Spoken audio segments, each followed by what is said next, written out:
Everyone, and welcome to today's webinar. I am Abram Kielsmeyer Jones, and this is Using Accordance to Keep Your Hebrew and Greek. We're going to spend the hour together looking at different ways to use accordance to keep fresh with both Hebrew and Greek so that we don't lose what we have learned. I am assuming, therefore, that you have learned some Hebrew and Greek. Even if you haven't, I think you can still benefit from today. Because today's session is appropriate for readers using biblical languages at various levels. You'll probably get more out of it if you have some Greek or Hebrew access.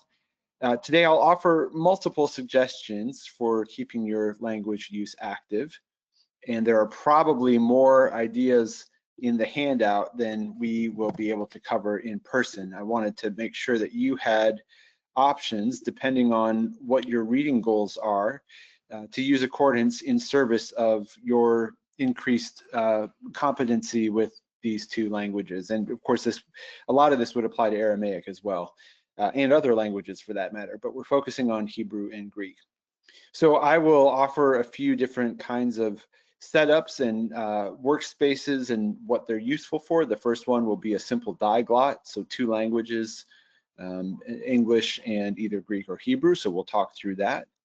We'll talk about using an audio Bible for Greek or Hebrew. We'll talk about diagrams and syntax tools.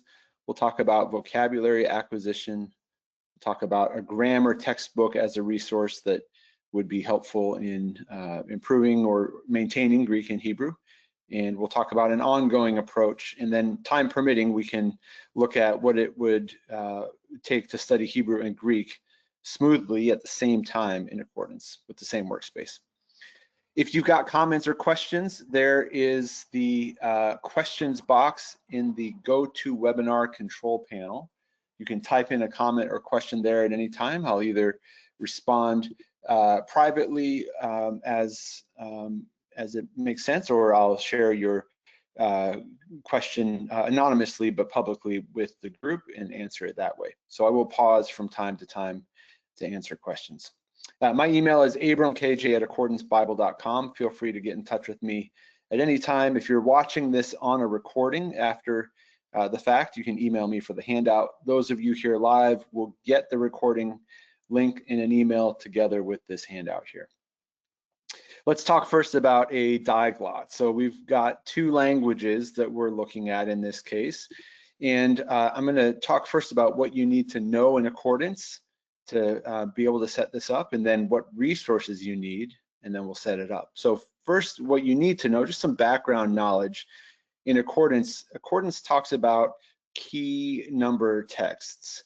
You can click on this hyperlink in your handout and be taken to an explainer page, a help file there that has more details. So if you want to read that more on your own, you can.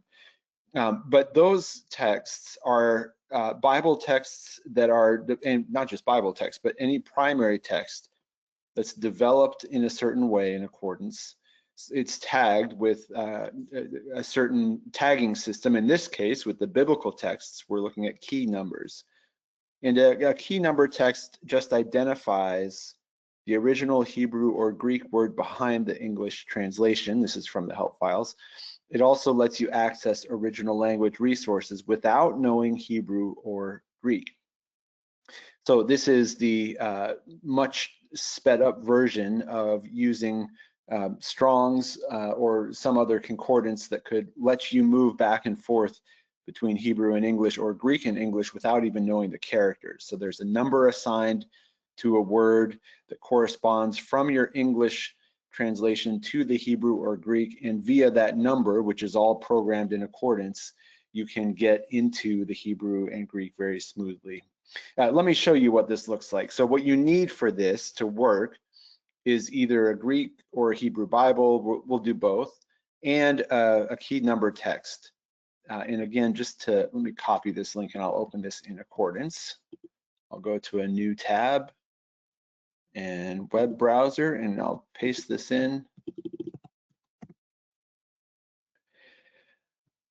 This is more on keyed Bible texts. It's linked in your handout, but any text that you see that has, and let me make this easier to to see here. All right, so any text, it's usually going to have an S at the end, or in a few cases, it will have something like GK.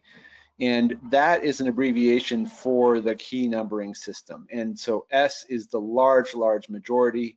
So King James, which you perhaps know as the KJV, in accordance, that's KJVS when it has Greek and Hebrew Strong's numbers tagged to it.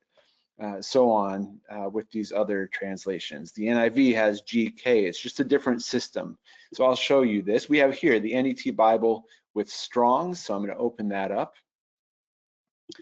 And I'm open to Genesis 1:1, and because this is a key number text, even before I open up a Hebrew or Greek text, I can access those languages. And this is where, even if you don't know what you are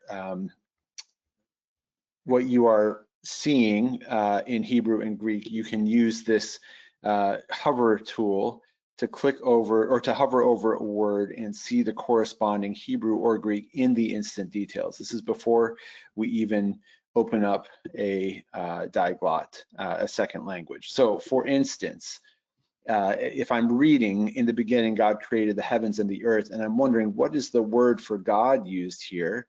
Well, I can hover over God and see in the instant details that it's Elohim.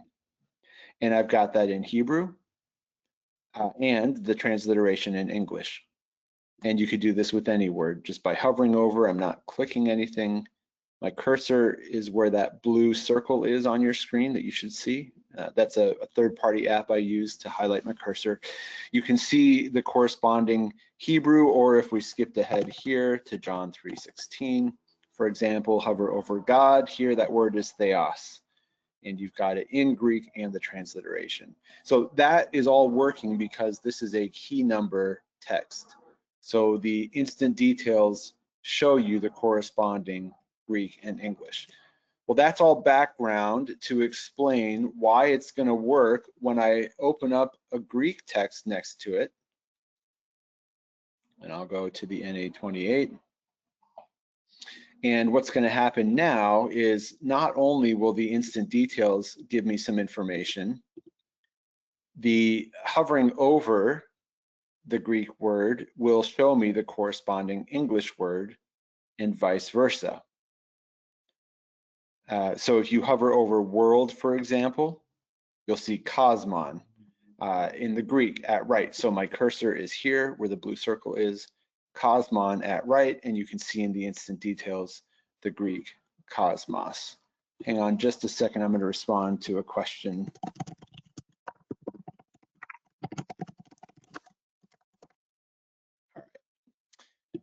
So if I hover over the English word, I see the stuff in the instant details. I also see the corresponding Greek in the Greek text, and this happens the other way too. So what we're doing now is we're starting from an English key number text, but it may instead be the case, depending on where you're at in your language knowledge, that you are looking at a Greek text first. So I'll go back to John 3:16, and I'm reading here. And I can still hover over the word and see in the instant details what the translation equivalent is, but I can also open up a parallel English pane, and this cross highlighting, which is where my blue temporary highlight here in the Greek is matched with the English, that's going to show up word by word as I go through the text.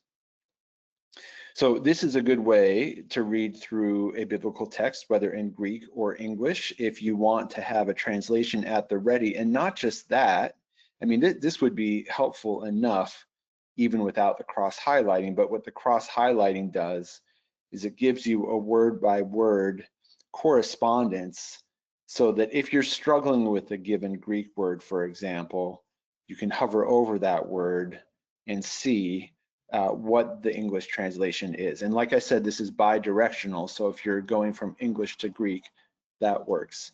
This works just the same in Hebrew. So if I am beginning from a Hebrew text, let's go back to Genesis 1:1, and I'm reading Bereshit bara Elohim, and I stop at that word Elohim, and I can get that information in the instant details. I can also, with any key number text, so NET with Strong's, we could try NIV with GK numbers. When I hover over Elohim, I see the corresponding English word here, God. And again, that's bi-directional.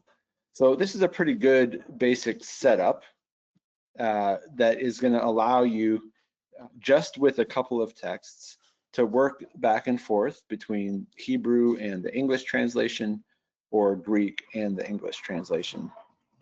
And what you need to know is just how these, well, we don't need to know exactly how these key number text works. We just need to know that they work. And you'll want to make sure you actually have a text that is so tagged for this to work. So like I said, it will either say GK numbers in the case of the NIV, or Strong's. So if I go to the King James, there's the King James with Strong's.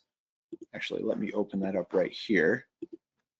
That cross highlighting is happening here too. In fact, it works with multiple texts open at once. So I could see, for example, if I wondered, is there any difference between how the NIV and the King James translate bara? There's not, it's created. And hovering over is going to allow me to see that. Where this cross highlighting will not work is if I open up a text that does not have Strong's tagged to it, or the GK numbering system. So for example, and often in accordance, you can get a King James or like the ESV here with Strong's, without Strong's. NIV is the same. Let's say I have a text like the New Living Translation here. This is not tagged. So the cross highlighting, while it's happening across the Hebrew, the NIV, and the King James, it's not happening here in the NLT. And that's just because this particular text is not tagged with Strong's numbers. So I would just refer you again to this page here. This will probably get updated as more key number texts are added in accordance, but that will have a list of what kinds of text will enable this cross highlighting. So this is a good setup for reading through large swaths of the Bible. You might choose, for example, in the Hebrew Bible to do the book of Ruth or the book of Jonah. You might skip right ahead to Jonah 2, the beautiful prayer that Jonah prays. And as you're making your way through this, you're going to find that as poetry, there are probably going to be some words that are more difficult than if it were just prose. Let me change this back to NET. But with the cross highlighting, any word that you see that you don't know, you can hover over it, and you'll find it in your instant details, but you can also see it in the corresponding English there. If you want to add another challenge here, you can do all of this without the second language open. So we're talking about a diglot, and these are available in print, where you've got a Greek in one column or on one page, and then English on the other, or Hebrew on one page, English on the other. If you want, you can close out the English translation altogether. Just use the original language text, whether it's Hebrew or Greek. And you can know that if there's ever a word that you come up against that you're not sure what it is, like monogenes, for only or unique or only begotten, you can still hover over that word and see information about it in the instant details. So you'll still have a very quickly accessible tool to help you with translation, but maybe you reach the point where you want to at least try to read the language, whether Greek or Hebrew or bits of Aramaic, without any English translation showing. And if you change your mind again, you can just go right back to the info pane and add the parallel pane. So that's a diglot. I would love to take any questions you have or comments about that. As you take a moment to think about that, you can just type those in the chat box. This is a good place to mention too, that in all of this, a good thing to consider is a reading plan. If the goal is to keep Hebrew and Greek, and if it's biblical Hebrew and biblical Greek in particular, I think typically the advice you'll get is the best thing you can do is to read the biblical text that you're learning the language to understand in the first place. Now that may just seem like common sense, but grammars are good, vocabulary flashcards are good, that's all great. And even speaking it is great. And reading through the biblical text is something you'll want to do. So in Hebrew, Jonah and Ruth are typically recognized as good starting places, in part because they're largely prose. Jonah, of course, has that very poetic prayer in chapter 2, but they're prose, and in any language, not just Hebrew or Greek, in any language, poetry tends to be a more elevated version of that language. You'll have more rhetorical devices, you might have more expressive or rarer vocabulary.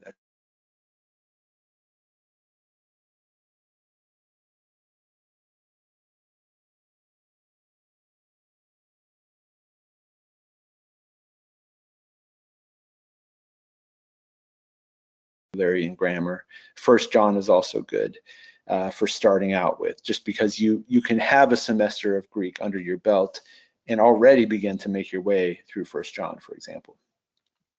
So as we transition to audio in just a moment, just think, as you're thinking about a reading plan, think about, are you trying to read more text just to get a sense of the flow, or are you trying to go slow and get really detailed with things like grammar?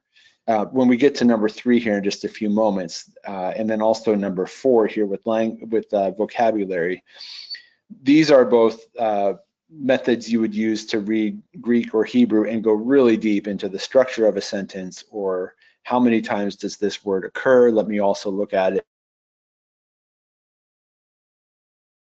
when you're reading through Ruth. You're probably not going to be doing a chapter a day and be done in 4 days. You might be doing 2 verses, 3 verses, 5 verses a day. So just think about that. What's your goal as you're reading? Are you reading slowly for vocabulary and grammar? Or are you wanting to read more, maybe a gospel chapter a day, so that you get a sense of flow and general understanding? Maybe you do both. Maybe you do Hebrew slowly and Greek more quickly, and then switch it around after a couple weeks. All right, we'll move on to audio in just a moment. Yes, yeah, here's a great comment. And let me put this in the chat. Thanks for mentioning that. Somebody says, keep up your biblical Hebrew in 2 minutes a day by Klein is helpful to me every day on Accordance. That is awesome. I'm glad to hear that.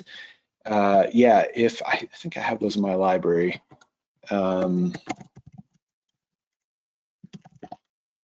Oh, I only have this one. I thought I had the other ones. I have them in print, but just to get a sense of what this looks like.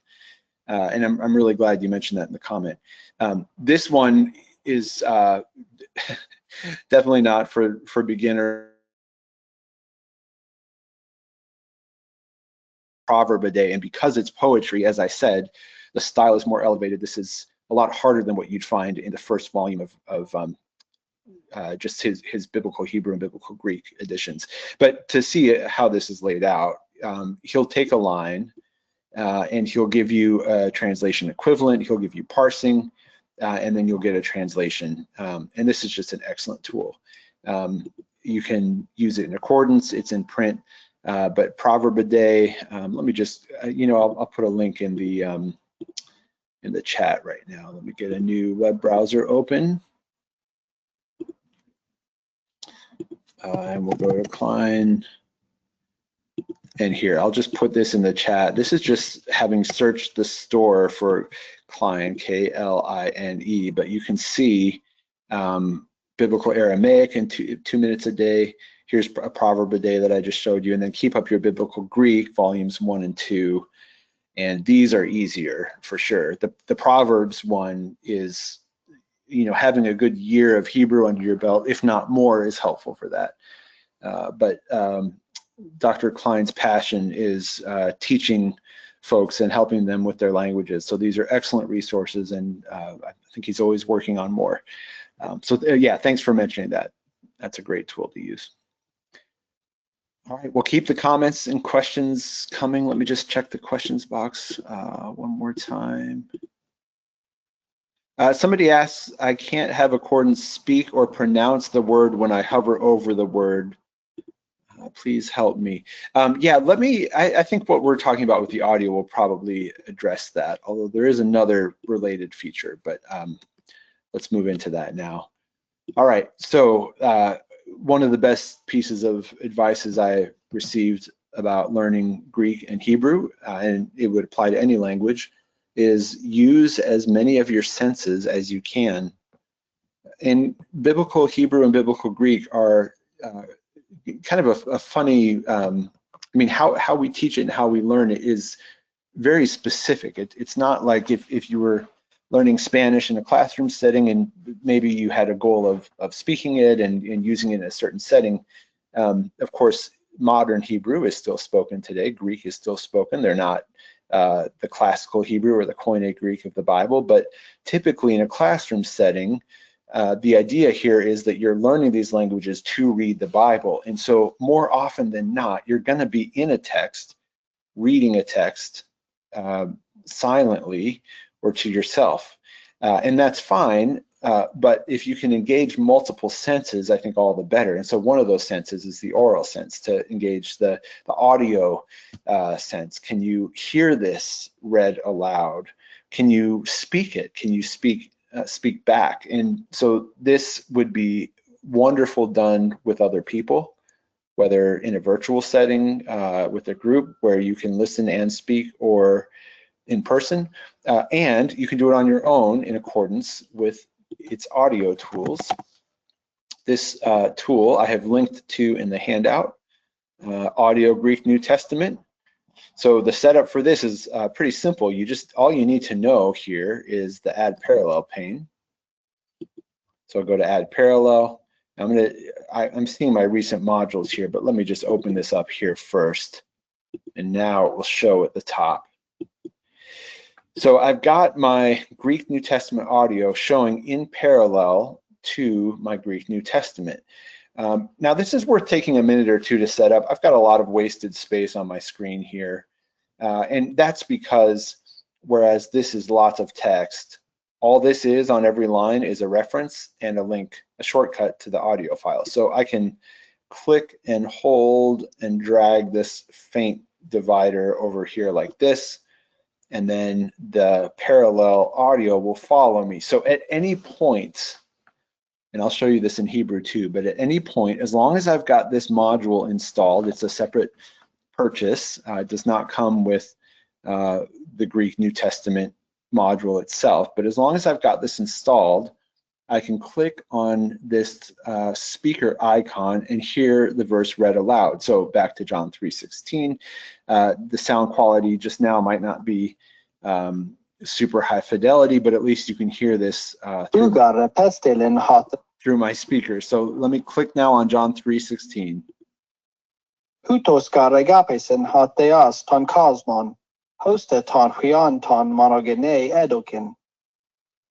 All right, so that's that verse. And I can pause and replay it at any point. This player will stay open. And in fact, what it does is, you can see here the vertical line is right in the middle. This icon is taking me straight to the verse as part of the larger chapter file. So in accordance, this is organized as files by chapter. And so it takes me right to the verse. So I could just kind of open and close this as I desire. You could also listen to an entire chapter this way if you wanted. Now the cross highlighting, there's just, I don't know how you would even do this, but the cross highlighting is not working here. And it's not coded to. So in other words, you're not going to see, I don't know if you've ever seen like children's song videos and they've got the lyrics at the bottom and the little bouncy ball. You know, we don't have that feature for this. So you still have to follow along on your own, but it is lined up by verse. And this just adds another sense. So maybe you're in verse 17 and you click here. And maybe you stop with that much and you just say back out loud, Ugar apestelin hatheas, and then start again. And say that much, tan huianes, tan kosmon. This is a great way to let the language solidify, and you can combine what we were doing in the first step. Maybe you've got a diglot here, and you've got the English down here and the Greek here and the Greek New Testament audio, and you can rearrange this workspace and resize it if you want. But this is allowing you to add another sense to what you're working on here. So you're speaking it, not quite tasting it, but you're using your mouth, you're using your ears, and hopefully picking this up in a way that just reading it out loud might not. You know, it's like as a kid when you first learn to read, you internalize these words if you're reading silently, and you might be mispronouncing a word for years to yourself until one day you say it out loud and somebody corrects you. So there's some value in doing it this way. Same with the Hebrew text. There's a separate Hebrew audio tool that's available here. I hyperlinked it in the handout. And this, it looks just like the Greek. So if I open this up in parallel, I'm going to hear, and again, I'm going to resize this, but now when I get to Jonah's prayer, ויתפלל יונה אל אדוני אלוהיו ממעי הדגה. Now this one's a little bit different because these are organized ויאמר, קראתי. by verse. And it's a little bit more dramatized too. So I find this a very engaging resource. And same kind of thing. I would read this and listen to it and try to say it back. There is not in this audio player, you can see here, this is a pretty simple audio player. There's nothing other than play. And there's this little recycle button, which just means you can have it open the next verse in the same window or not. But there's no way, unfortunately, to speed these up and slow these down. There is an unsupported way to do that that requires a little bit of computer knowledge that goes beyond what Accordance officially supports. But yeah, within the player, you can't slow these down and speed these up. I know that's been requested many times, including by myself, because I think that would be great. In the meantime, though, what I will do is I will just keep my cursor right on this play button, and I will do as much as I can process at a time. And so maybe that's just a few words. ויאמר, קראתי מצרה לי אל אדוני. Okay, well, that was enough. So I might stop with that and try to say that out loud or read that in the text. So you get the idea. This audio Bible, whether it's a Greek one or a Hebrew one, available as a separate purchase. I'm not here to sell you anything, but just to show you what's available. And I have used these multiple times. And when I've had people to read out loud with, all the better. But it's actually been a while since I've done that. So I do find myself going to these audio tools fairly often. So with this add parallel pane, like I said, you could combine this setup with the diglot so that you have Hebrew, English, and Hebrew audio, or Greek, English, and Greek audio, or just the single language, and get really immersive, knowing that you've got the instant details still there, so that English text or not, I can still hover over any word and see it in the instant details, but now I'm adding a sense, and I'm getting even more immersed in the language.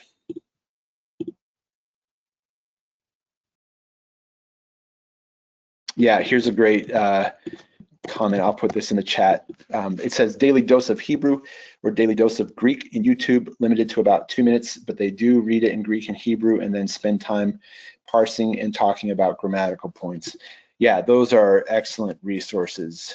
They just not too long ago too started. There's daily dose of Aramaic, and they just started daily dose of Septuagint. And so it's I don't know, if you Google daily dose of Greek, you'll get right there. Yeah, these are excellent, and they're on YouTube, so you could subscribe there too. I'll put this in the chat, and you could navigate from here to the Hebrew version. And somewhere close by on this page are the links to the other ones. Yeah, here we go. So there's Greek, Hebrew, Aramaic. Do they have, is that Latin now? I think they have daily dose of Latin, and Septuagint just started. So well worth checking out, and I try to do those when I can. So thanks for mentioning that. And by the way, you'll notice I'm on the web, but I'm still in Accordance. And this is useful for me. If I go to YouTube from a web browser or the YouTube app on my iPad, you know how tempting it is to move from your 2 minutes of Greek to this fascinating documentary about digging cities in the Amazon rainforest, and 20 minutes later you forgot why you clicked on it. So, I mean, you name the distraction, it's there. So in Accordance, I actually, when I want to really stay focused, I will use the built-in web browser. You can still access other stuff through here, but it just reminds me, like, oh yeah, I'm in Accordance. I went to YouTube to go to Daily Dose, or I just go to Daily Dose and watch it there. So that's just a little personal hack that I try to use to stay focused. So thanks for mentioning the Daily Dose. Yeah, I think those are great resources. Oh yeah, I am just now seeing this question, which I didn't realize I was already answering. Yeah, using the Greek New Testament audio is great. Is there a way to slow down the audio recording? Unfortunately not. The officially unsupported way to do this, and it's been a while since I've done it, but what you'd want to do is locate those audio files in your Finder, and you'd have to kind of dig around in your library and then find them and open them up in QuickTime or something like that. So if you're confident in finding supporting files, you'll be able to find your way through that. You might even, let me just put this here, support.accordancebible.com. You could even ask there, and other users may chime in on how to do that. But within the app, unfortunately, that's not possible right now. All right, so I like the audio also for getting large swaths of text. So I know I was slowing it down and doing phrase by phrase right now, but sometimes I'll just let the chapter play and I'll realize I'm not going to catch every word, but I'll catch most of the words, and better than that, like I'm going to get a feel for the language. On the other hand, if you want to go really atomistic, and if you really want to get in depth, and this, we're talking a phrase at a time, there are diagrams tools and syntax tools in Accordance, and all you need for this in terms of the features is just to know how to use the add parallel pane. Accessing this stuff is not hard. So I've got the Greek New Testament open. Let's go back up here. Let me take the NA28. I'm just going to search that in the library. I'll open it here. All I need to access my diagrams, in addition to the diagrams module, is this add parallel pane. And this one's easy to find. You don't have to guess at which submenu it's in, because there's one called diagram. And that takes me to diagram of Greek New Testament complete. So I'm going to open that. And now I've got my diagrams. There is also in Accordance a tool where you can do your own diagrams, but these are ones that are already done for you. And you may want to just play with the size to get everything. Some of these diagrams, I mean, this is, believe it or not, this is a fairly simple one. If you start looking at Ephesians 1:4 and onward, 1:3 and onward rather, you see a lot of verses connected together because in fact the Greek sentence is still going. So it gets pretty complicated, but let's look at John 1:1. Let's keep it simple. You can see how these are constructed in short. The shortest unit here is a horizontal line, so it's going left to right, with a vertical line splitting it. At the left is the subject, at the right is the predicate, that is whatever the sentence is saying about the subject, and then all of its modifiers for the predicate. All the modifiers for the subject. So here we've just got halagos, ein, in arche. Now, this is not the order that it occurs in Greek, and you'll notice this wonderful cross highlighting is happening here, which is super useful because the word order in the Greek text and what's in the diagrams are not the same, because the diagrams are showing you like the logical, grammatical ordering of it. And with kind of an English, I mean, it's a little English centric in the sense that, you don't necessarily have the subject first and the verb second in Greek, but you do in English. And so that's what the diagrams are showing you. So you get halagos at left, and then ein, was. So the word was. What was the word? In the beginning. So if you read this left to right, the word was in the beginning, or you could say in the beginning was the word. And you can decide how to do that in translation, but it's taking the left to right Greek text and it's organizing it not by author's word order, but by grammatical order with the subject at left and all of its modifiers, and the predicate at right and all of its modifiers. And then you see this kai and kai because we've got how logos ain 3 different times with different things being said about it. So this is an excellent tool, and if you've used these diagrams before, these kinds of diagrams, you may be pleasantly surprised to move from a day where maybe you were doing these on your own to realizing they're here and they're done. There are, points of interpretation sometimes where you'll get like a 1 and a 2 option in these diagrams where it's not crystal clear, but for the most part, you just get the 1 diagram. I've got some hyperlinks here that I recommend. This is Randy Leedy's A Case for Greek New Testament Sentence Diagramming. And he talks here about why you would even do it.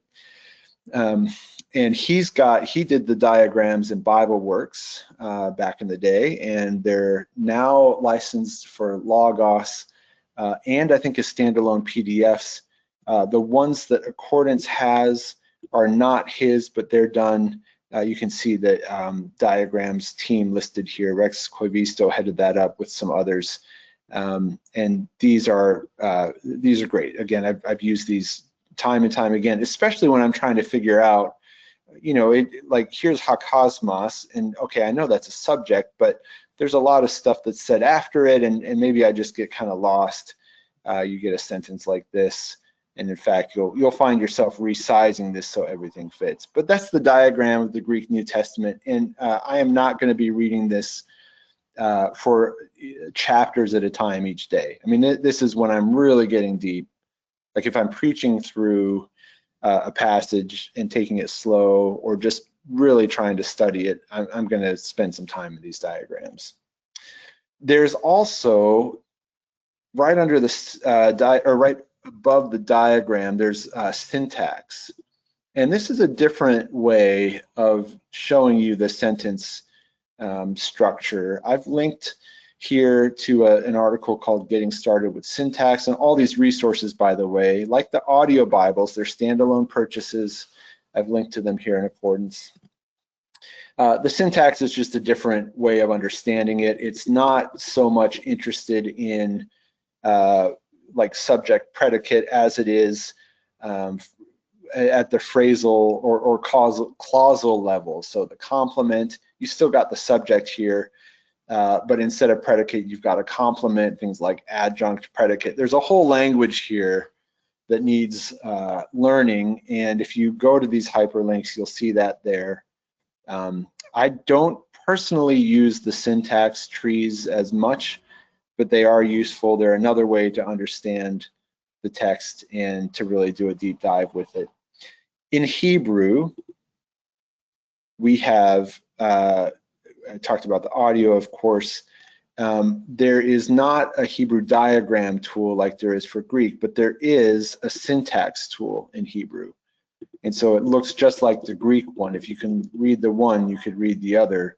And so you still have things like predicate and subject, but it's more concerned about what's an independent clause, what's a complement, what's a part of speech, what's direct discourse, and so on. All of these hyperlinks here, if this is interesting to you, you can read more about them. This one especially, A Brief User's Guide for the Accordance Hebrew Syntax Database. If you read that and you think that sounds really interesting, you might consider this tool, especially because in Hebrew, there aren't these diagrams. So I do find myself, when I'm in Hebrew, using this as best I can, often referring back to this article. And then in Greek, I tend to favor the diagrams, but we've got multiple options here. Know too, by the way, that if you don't like this orientation like this, you can actually move this down and see it in a different orientation. If this makes sense to you, if this feels like more of a hierarchical way to read the text, then you could do it that way. Any questions or comments about diagrams or syntax tools in Accordance?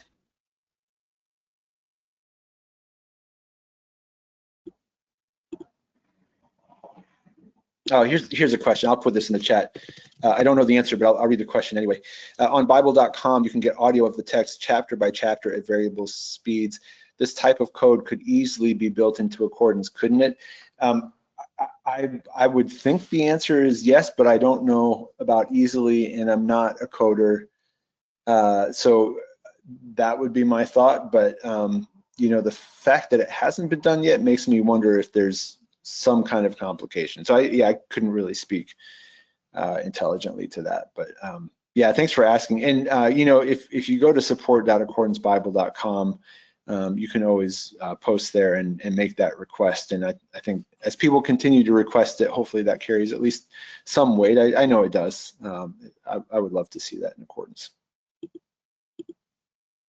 Keep the comments and questions coming, and the resources. These are great. I appreciate all that you all are sharing. Let's shift now. So we're still in this reading slow, looking through this reading slowly lens. Whereas with audio, we could do that slowly or cover larger swaths. With diagrams or syntax, you're really looking at just very small bite-sized pieces of text. Same thing with vocabulary. I want to talk about using a workspace that is really set up for vocabulary acquisition. Now, it may be that you've got some good off-screen tools for this too. Again, you can get pre-made flashcards. All of the virtually all of the Hebrew and Greek grammar textbooks have their own flashcards. You could make your own. That act of writing it down, of course, helps to remember. So that's all good. And in Accordance, you can basically create what I would call a reader's guide to the biblical text with a specific level of vocabulary included. So if you've seen in print, there are a Greek reader's Bible and a Hebrew reader's Bible, and these will basically have like 2/3 of the screen will be, not screen, 2/3 of the page will be Hebrew or Greek text roughly, and the bottom third will be footnoted vocabulary. So you can do something like that in Accordance, and you can modify it. So whereas in print, it's whatever the editors decide, here you can say, all right, I know all of my Greek vocabulary, or at least most of it, anything that occurs in the Greek New Testament 101 times and more, or at least I hope that I know that. So you set your number, maybe it's 300, maybe it's 50. You set your number, and then you use the count command in Accordance. So let's start this with the Greek text, and we're going to build a workspace, and I'll just do a brief overview here, but we're going to build a workspace that essentially has our own reader's Bible with particular words highlighted so that we can know, all right, here are all the words that don't occur frequently. Those are the words I'm going to look up in the instant details. So we'll start with the Greek text, which I've got here. All right, so we're not going to search by verses. We're going to go to words, and I'm going to use the count command. You can find this under search, enter command, count. There's a keyboard shortcut right next to it. You could go to help and type count, get it that way. You could right click, enter command, type count, or what I like to do is I'll just start typing COUNT. Now it's in a Greek text, so it's giving me Greek characters. However, Accordance is giving me the option of this command here. So I will do that. So I just type the letter C and I select count from the drop-down menu. So that's multiple ways to get the count command. All right, so what I want to do is I want to have Accordance show all of the words that occur 100 times or fewer. Because again, I know in this scenario, I know all the ones that occur 101 times or more, or I want to challenge myself to. So I'm going to have Accordance basically show me words as hits, positive hits, so we'll see them in bold and red in just a moment, that occur 100 times or fewer. So what you don't do is count 100, because that will just show you words that occur 100 times only. All of these words only occur 100 times. Any words that occur 99 times are not showing. So you want to do either a range, count 1 to 100, or you could do 100 minus. See, that's the same thing, whichever you prefer. This is telling it that I don't just want words that occur 100 times. I want words that occur 100 times and down to 1. So those now are in bold and red. We're not surprised to see a lot of red ink right here in Matthew. It's a genealogy to begin. So we might just skip past that. In fact, let's jump ahead in the go-to box to the Gospel of John and take a look here. And what I can see is one of the reasons why people say start with the Gospel of John, because here in the first 4 verses, I only have 3 words, 4 occurrences of words that occur 100 times or fewer, which is great because if my vocabulary is good at 101 and up, or whatever your number is, then I'll know most of these words. Now, there is one step too that you'll want to do. We can change this number. You know, maybe it's 100 minus, maybe it's 200 minus, maybe it's 50 minus. I mean, you just go right in and type it and rerun the search. It's instantaneous. Now I go to John. Conspicuously absent from this search is John 1:6. That doesn't mean that my Greek New Testament is missing John 1:6. It means that John 1:6 does not return any hits for the search count 100 times or fewer. In other words, John 1:6 has no Greek words that occur 100 times or fewer in the Greek New Testament. And in fact, that's good news because when I get to John 1:6, also John 1:10, I'll see all black ink and they will be theoretically all words I understand. But I don't see them on the screen. That's a problem if I want to actually read through John like this.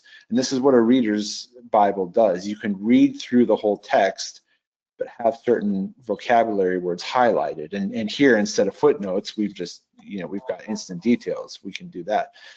So to get those to show, you need to take this context slider here and make sure it's all the way to the right at A. That will show you all context, which is the whole context of whatever you're searching. And it will keep your search hits showing, but it will show them in context. So when it's at 0, I'm only going to get verses that have a hit result. But if I slide it to A, I get everything. And sure enough, there's John 1:6, no words in bold and red. So again, in theory, you should be able to read that, John 1:10, and so on. This works just the same in the Hebrew text, and I'll go over that briefly. If you've got questions, let me know. But go to words again, start typing count. Now I type the word see, I got a Hebrew character, but I've got this quick entry here. And I'm going to do, let's do this. Let's say I kind of go the other way. Instead of working on what I don't know, let me work on what I do know.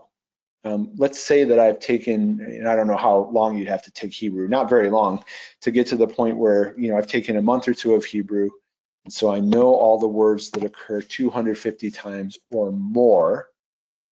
So you could either do a range 250 to a bunch of 9s, or better, 250 plus. Because remember, count 250 is only going to show me words that occur 250 times. I want words occurring 250 times or more, and there they are, in bold and red. And this is good news if this is how much Hebrew I know, because I can see, and this is one reason why people say, read Genesis 1, here are a lot of words that occur 250 times or more in Hebrew. I'm just holding down the command key. This is Control on Windows, and it's toggling the instant details and giving me the count. See, Elohim is occurring well over 250 times. So anything in bold and red, this is like the reverse of what we did before. These are going to be all the words I know. In fact, you could scan through the books this way and let this determine what you read next. So this is the vocabulary I have. Is Genesis 1 good to read? Yeah, it looks like it's great. How about Malachi 1? Yeah, there's a lot of red there too. What about Zephaniah? There's some more red there. I'm in good shape. Some of these books you'll get to and you'll see less red and more black, and that's not scientific, that's just one way to gauge what's going on with the vocabulary of the book. You can click here. There's a link that I provided in the handout. If you want to get more detailed with this, there's a lot more actually that you can do with this. I don't know if that link's going to still be live. Yeah, here we go. More with statistics. This is from the old forums. This is still up. So if you want to see kind of some use cases here with targeted vocabulary for a particular passage, that's what I linked to in the handout. But let me just pause there. Like I said, there's a lot more we could say about vocabulary, but the basics here are get to know the count command, try out some different frequencies, see what you think. Just make sure you adjust context slider to A to see all verses, and then you can always rerun that search. I've put a 4 or 3-step thing here for if you want to actually permanently highlight these words, you can do that. So I put that in the handout if you want to go a step further there. Not seeing any questions or comments, but feel free to ask. And yeah, just this is fun to play with. And again, the advantage to this over a reader's Bible in print is that you can always be changing the word count. And it's aspirational too. I mean, what I don't want to do, because I don't find guilt a good motivator, I don't want to feel bad if I don't know a word I think I quote unquote should know. I will push myself. I will read through the context in Hebrew before I look it up in a lexicon. But if I'm stuck, I'm stuck. And so just hover over the word and there it is in the instant details, and then you hover away from that. That's a good way to push yourself, but hopefully not in a way that is counterproductive. I do want to talk about grammar textbooks. Some will love this, others will find it dry. I don't mean this part of the webinar, I mean grammar textbooks in general. But these are a useful resource, maybe even in tandem with the diagrams or syntax, but this is going to get to questions like, all right, in Greek, I see this is in the accusative case, why is that? Or this is a participle, what is the participle again? Or this is the imperfect, how does that differ from the aorist? So Accordance has a wide offering of grammar textbooks available. I'll just take Mounce to show this. I only have 3rd edition, it's in the 4th edition now. You can see the last thing I looked up was pluperfect, which does not occur frequently, which is why probably I needed to look it up. So you can open up a grammar, and there's a bunch of different ways you could search it. That's what these search fields give you, but I often will just go to titles because that will give you the heading. So I might just go to participle. In fact, I've got 30 hits for that because there's a lot of it. But maybe I'm doing something more like the aorist. What is the aorist again? Well, 30 hits again, but that's because it shows up so often here. Maybe I want to look at declensions. 11 hits. So wherever that is a title, I'll see that, and I can just navigate quickly down by hit and see all the uses there. Of course, I can open up this content sidebar and just work my way right through the grammar. I mean, this is an interactive, expandable, collapsible table of contents with varying levels of detail. So I could work through the text that way.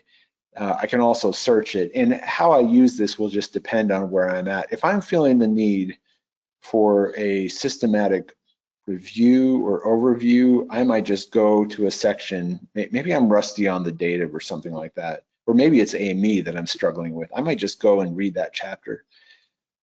I might also come across a word or a kind of parsing or something that I'm just not familiar with, and in that case, I might just look it up here in the titles. So that's Mounce. We've got Pratico and Van Pelt for Hebrew. You could just search grammar. We've got some more intermediate and advanced ones, different beginning grammars in Accordance. I would just go to accordancebible.com and search the store for the word grammar, and you'll get a textbook there that will have not just the kind of here's what this is and what it means, but you'll also get some good examples. And I'm just scrolling quickly here, but you'll find that different textbooks are keen to use biblical examples because, again, with biblical Hebrew and biblical Greek, presumably you're learning the language to read that language in the Bible. So you'll get lots of biblical examples here. That's just a bit on grammars. Any questions or comments about that? And we'll start wrapping up in just a moment.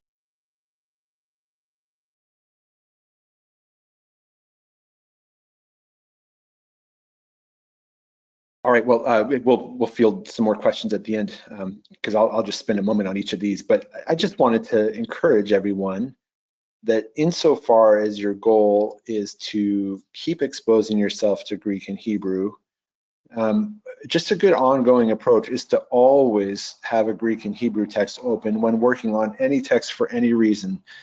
And I understand there are lots of ways in which we might use accordance. I use it in multiple ways. I use it for sermon preparation, for personal devotional Bible study. I use it for working on my own Greek and Hebrew. I use it for these webinars. I mean, you name it, I've got.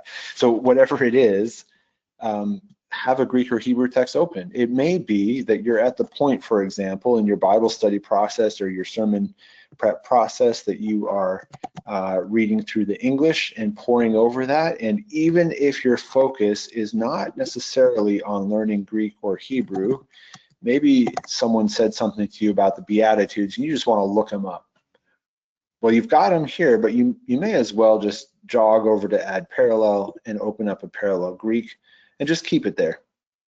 So still read through the Beatitudes, but maybe every so often hover over a given word, see what the corresponding Greek word is. You've got the cross highlighting that will do that for you.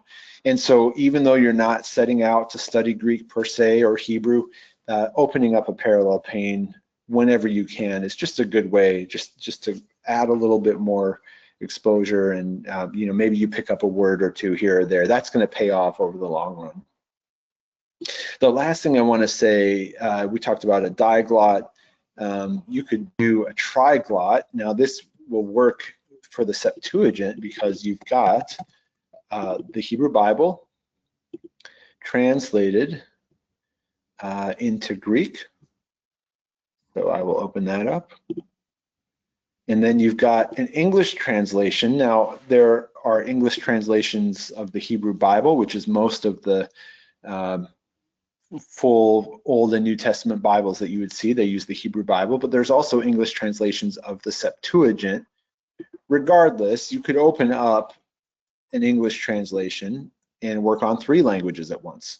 And this cross-highlighting happens here between the BHS and the Greek and the English. In fact, if this is a triglot, you can make it a diglot, but it's just Greek and Hebrew. So I'm going to close my library, and all I'm showing is biblical languages on the screen. And it may be that I've got enough Hebrew and Greek that between the 2 of them, I know what most of the words mean. Maybe I don't know the word gadol in Hebrew, but I know megalo in Greek. And so I can keep the English closed as long as possible. I've still got the instant details. But this is another thing you might consider too, is setting up a workspace. And the Septuagint is great for this just because we've got the Hebrew Bible translated early on into Greek. And then if I want to open an English translation, I can.